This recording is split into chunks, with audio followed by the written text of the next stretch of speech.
Hey Reddit enthusiasts, welcome back to our channel. Today we're tackling a fundamental aspect of the Reddit experience, chat. Whether you want to connect with fellow Redditors, discuss a post, or just enjoy yourself, I'm here to guide you on how to chat on Reddit. Let's dive in. Open your Reddit app on your mobile device and make sure you are signed in to your Reddit account. Open the application on the homepage and look for the chat option at the bottom of the screen. Click on it. By opening the page in the upper right corner of the screen, look for the New Chat option. Click on it.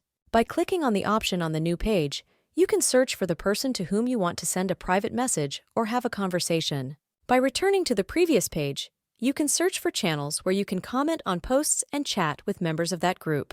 So you will click on the Explore Channels option or on the View All option. By opening the page, you can see popular channels and choose which channel you want to join and chat with.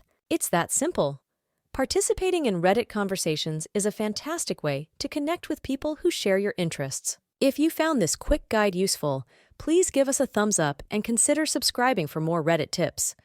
Don't forget to ring the bell for notifications so you never miss out. Thanks for watching and happy chatting, Redditors!